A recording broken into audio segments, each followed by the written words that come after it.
देवताओं से कयाधु को कहां लिए जा रहे हैं। देवताओं ने कहा इसका पिता तो इतना अत्याचार कर ही रहा है, अब ये भी आ जाएगा तो डबल अत्याचार हो जाएगा, इसलिए मैं इसके पुत्र को आने ही नहीं दूंगा। नारद जी ने देवताओं से कहा तुम्हें पता है गर्भ में राक्षस ही आएगा? अरे कयाधु के गर्भ में जो आ रहा है या जो स्थापित है या जो इनको मां कहने वाला होगा, जो अब आएगा, वो भगवान का परम भक्त होगा। और नारद जी ने कयाधु जी को अपने आश्रम ले गए, वहीं पर उनको रखा जब तक कि संतान नहीं हो गई। वापस हिरण्यकश्यपु आया और अपना अत्याचार प्रारंभ किया। तब तक तो नारद जी ने भी पुत्र के साथ कयाधु को हिरण्यकश्यपु के पास भेज दिया। पुत्र का नाम प्रहलाद रखा गया और प्रहलाद माता के गर्भ से ही सब कुछ सीख करके आए थे। जन्म से ही, जन्म के पहले ही सब उन्होंने सीख लिया था कि संसार में आने के बाद हमें क्या करना है। संत महात्मा ऐसा बताते हैं कि जब कोई बालक अपनी माता के गर्भ में होता है और भयंकर पीड़ा में होता है, तो उस समय श्री हरि नारायण उसे दर्शन देते हैं और पूछते हैं तेरी अभिलाषा क्या है। तो बालक जो गर्भ में होता है वो यही कहता है एक बार इस नरक से बाहर निकाल दो और इतना आपका चिंतन करूंगा, इतना शुभ कर्म करूंगा कि वापस इस नरक के दर्शन हमें कभी नहीं होंगे। और इसी शर्त में भगवान कहते हैं ठीक है तू जा, और मैं विश्वास करता हूं कि इस बार तो कोई गलती नहीं करेगा। और जैसे ही बालक धरती पे आता है, पहली सांस लेता है तो पहला शब्द पुकारता है को हम, मैं कौन हूं। पहला शब्द जब बालक बोलता है रोते हुए, पहली बार जब वो सांस लेता है और मां से अलग किया जाता है, तो एक ही शब्द बोलता है को हम। पूछता है मैं कौन हूं। अब उस छोटी भाषा, बालक की भाषा कौन समझे? तो जिसका जवाब कोई नहीं देता, उसका जवाब परमात्मा देता है। तो जहां भी ईश्वर विद्यमान होता है, उस छोटे बालक से एक ही बात कहता है सो हम। परमात्मा ये कहता है कि जो मैं हूं सो हम, वही तू है। मुझ में और तुझ में कहीं कोई किसी प्रकार का भेद नहीं है। बस मैं केवल यहां बैठा हूं और तू अपनी मां की गोद में लेटा है। हिरण्यकश्यप जी को ऐसा लगा, हिरण्यकश्यप को, कि बच्चे को पढ़ने के लिए विद्यालय भेजा जाए। अपनी ही राज्य की पाठशाला में बच्चे को पढ़ने के लिए भेजा। संड और अमर्क नाम के दो ऋषि कुमार थे वहां पे, जिनको लोग संडामर्क के नाम से जानते हैं। ये बच्चों को अध्ययन करवाया करते थे। प्रहलाद जी को भी पढ़ाने लगे, लेकिन कुछ लोग पहले से ही पढ़े होते हैं और प्रहलाद जी तो नारद जी के यहां से पढ़ करके आए थे।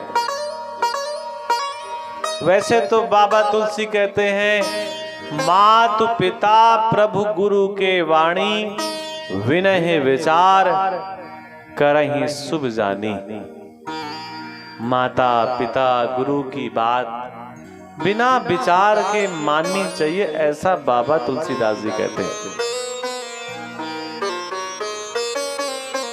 लेकिन प्रहलाद जी एक ऐसे भगवान के परम भक्त हैं जिन्होंने पिता की बात नहीं मानी। तो क्या प्रहलाद जी ने अपराध किया? नहीं, उन्होंने अपने गुरु की बात मानी। और गुरु कौन? श्री नारद। पूछा पिताजी ने, पुत्र विद्यालय में तुमने क्या सीखा? और जो सीखा उसमें सबसे श्रेष्ठ क्या सीखा? तो प्रहलाद जी ने कहा, पिताजी सबसे श्रेष्ठ बात तो मैंने विद्यालय में यही सीखी कि जैसे ही व्यक्ति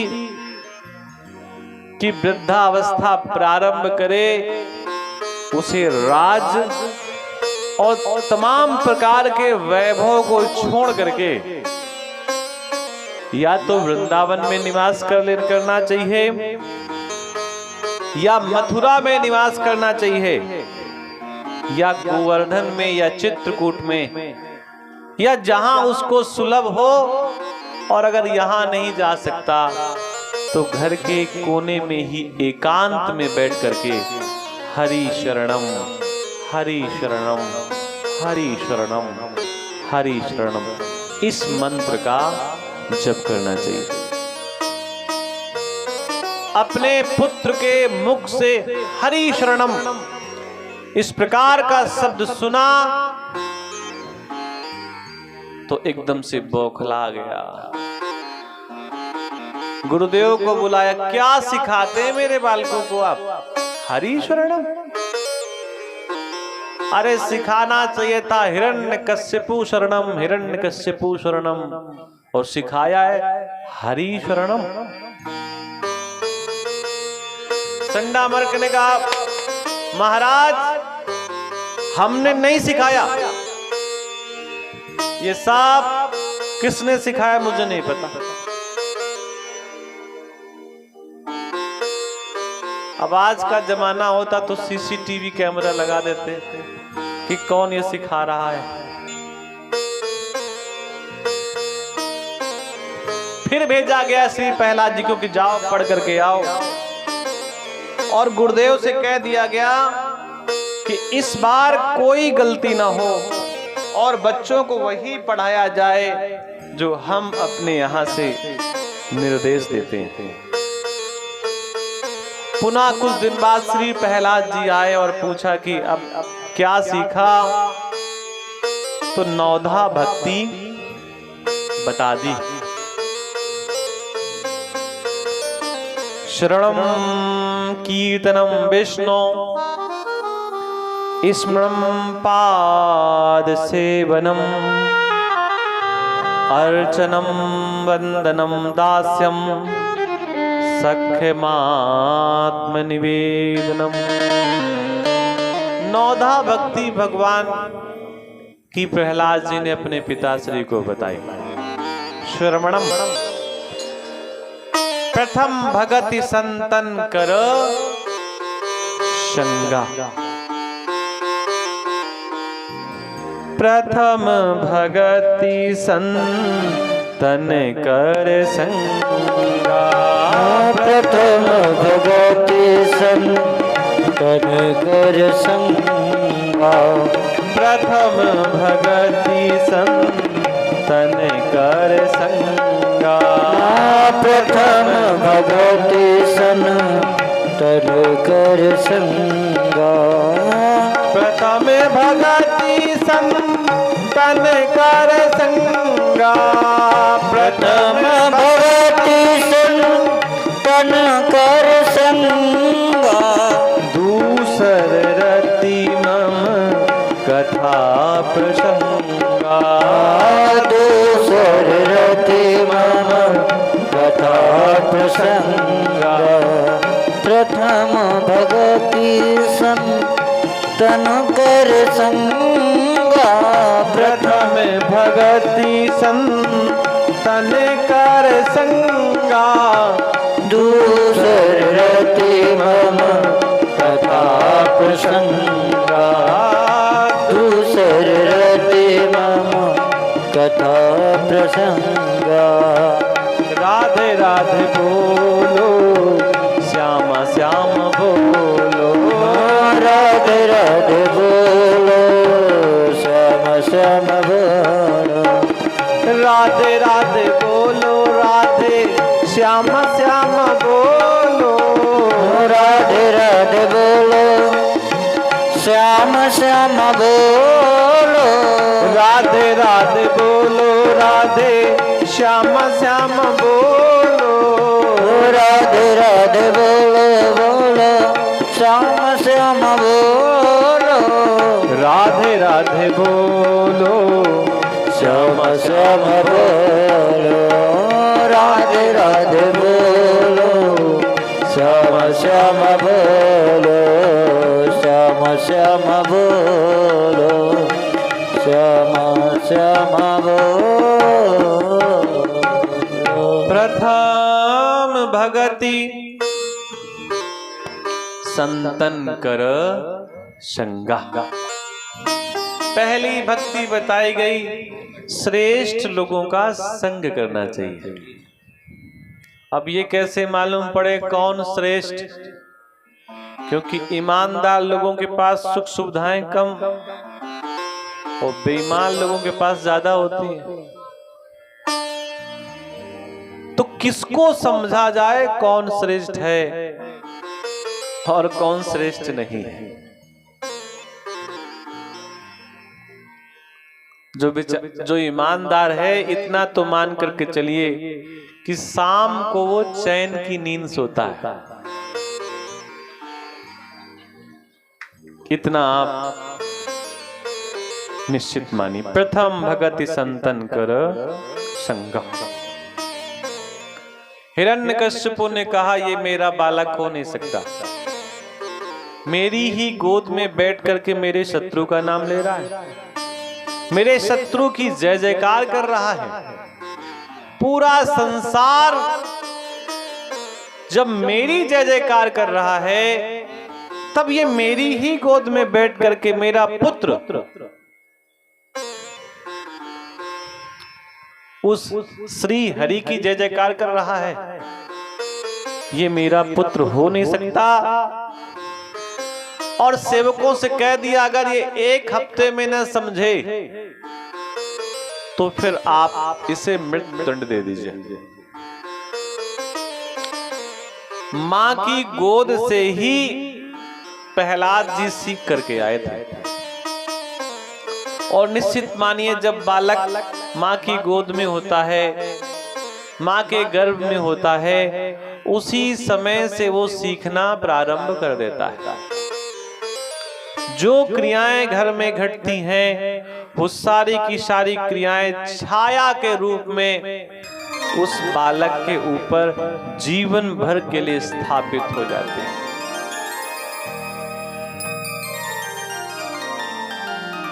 बहुत समझाने का प्रयास किया गया लेकिन नारद जी ने कहा पिताश्री,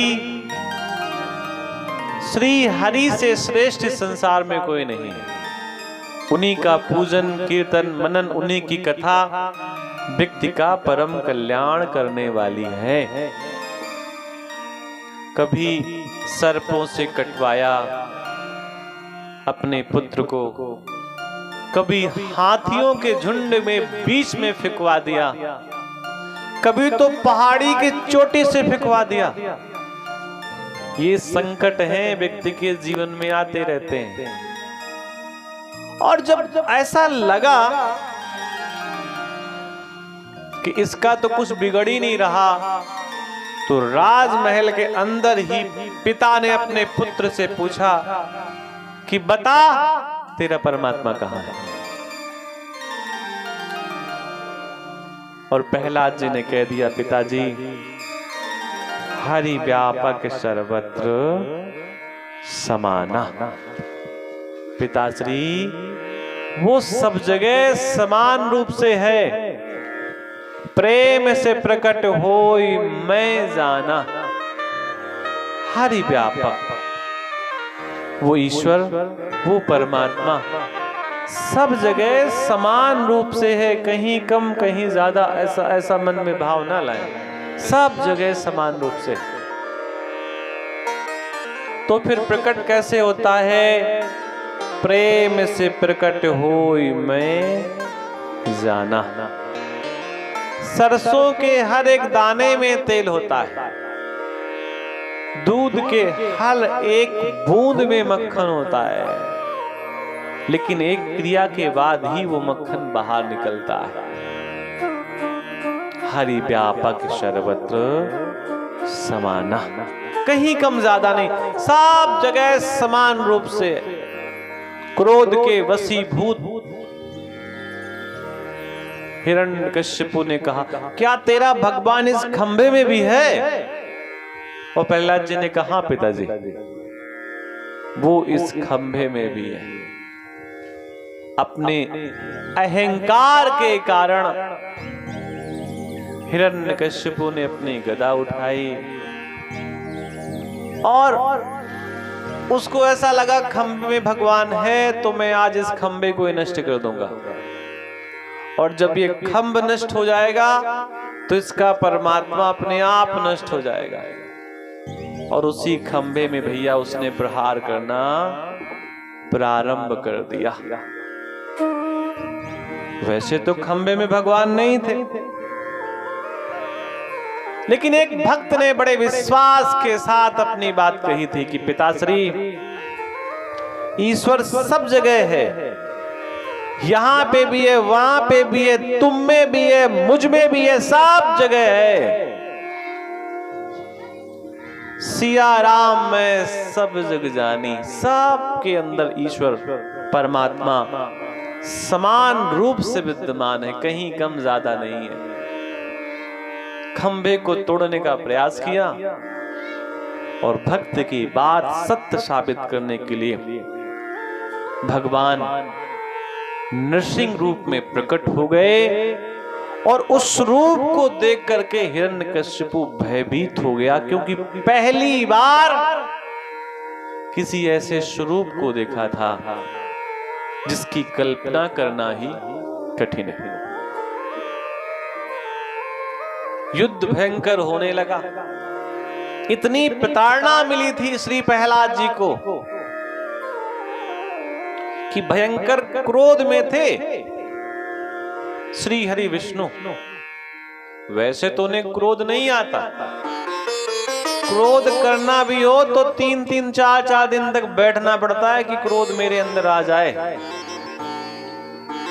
आप राम कथा कितनी बार सुनते हैं और कितनी बार आपने सुना होगा प्रभु राम युद्ध नहीं चाहते, वो तो सिर्फ ये चाहते हैं कि मेरी सीता मुझे वापस कर दो, मैं वापस चला जाऊंगा, मुझे कोई शत्रुता नहीं है। प्रभु को क्रोध कहां आता है? प्रभु तो 100 गालियां सुनने के बाद भी अगले दिन 100 गालियां सुनने के लिए तैयार हो जाते हैं। अपने बुआ के बेटे को यही तो वचन दिया था कि जिस दिन इसने 100 से अधिक गाली हमको दे दी, उसी दिन मैं भूल जाऊंगा कि ये मेरा भ्राता है। 100 गाली तो रोज दे सकता है, लेकिन 100 से अगर 101 हो गई तो उसी समय तेरी सांसों का सिलसिला धीमा पड़ जाएगा। भगवान तो बड़े क्षमाशील हैं, क्रोध आता कहां है?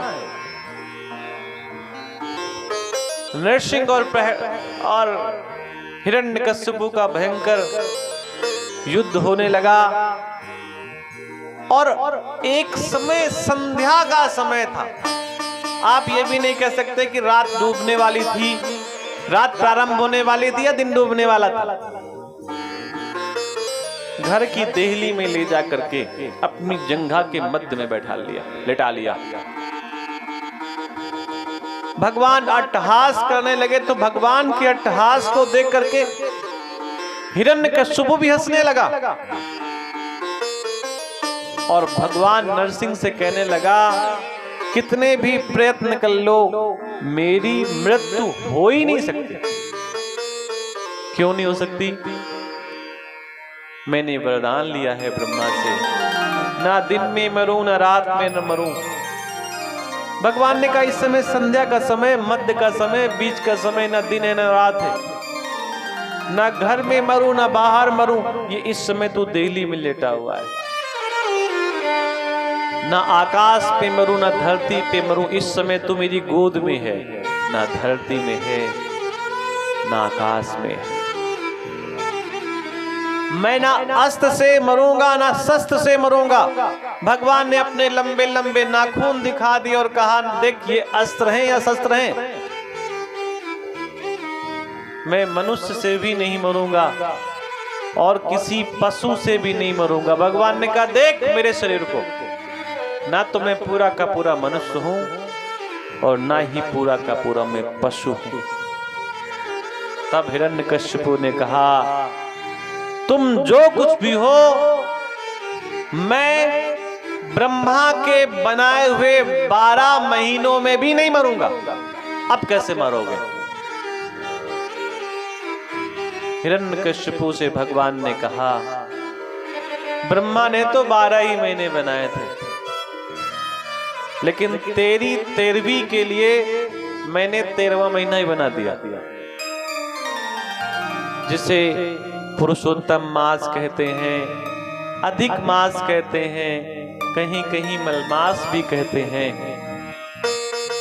और भगवान फिर अपने क्रोध को संभाल नहीं पाए, छाती को चीर दिया, रक्त का पान करने लगे। क्रोध इतना ज्यादा था कि समझ में नहीं आ रहा क्या करें। तो जो हृदय के अंदर अंतड़ियां थी, आंतें थी, उन्हीं आंतों को निकाला और गले में माला बना करके पहन लिया। लेकिन क्रोध शांत नहीं है। क्रोध शांत नहीं है तो क्या किया जाए? तो कहते हैं कि शेर के सामने अगर बब्बर शेर आ जाए तो शेर शांत हो जाता है। अब ये शेर कौन है? शेर है पुरुष, तो बब्बर शेर कौन है? उसकी पत्नी। लक्ष्मी जी को बुलाया गया, हो सकता है आपको देख करके शांत हो जाए। अरे लक्ष्मी जी ने कहा मेरे पति को क्रोध ही नहीं आता, वो तो बड़े शांत रहते हैं, बड़ा सीधा सादा स्वभाव है, हमेशा मुस्कुराते रहते हैं, शेषनाग की सैया पर लेटे रहते, कभी क्रोध नहीं करते। लक्ष्मी जी ने कहा मैं अभी मनाती हूँ अपने पति को। और लक्ष्मी जी आई। लक्ष्मी जी ने जब भगवान के स्वरूप को देखा तो लक्ष्मी जी ने कहा ये मेरे वाले नहीं है, ये वो नहीं है जिनके चरणों में बैठी रहती हूं, मैं नहीं जाने वाली। सभी देवता और सभी देवताओं ने बारी बारी से स्तुति की, लेकिन भगवान नहीं रिझे। तब श्री नारद जी ने प्रहलाद जी को भेजा कि पुत्र तुम ही जाओ और तुम्हें देख करके निश्चित ही श्री हरि अपना क्रोध त्याग देंगे। प्रहलाद जी गए, गोद में ले लिया भगवान ने श्री प्रहलाद जी को, माथे पे चुम्बन जड़ दिया, अपने ही हाथों प्रहलाद जी को सिंहासन पर बैठा दिया।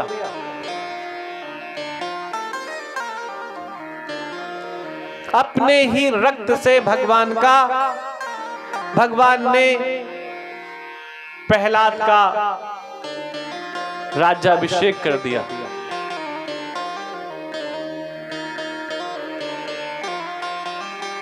हमारे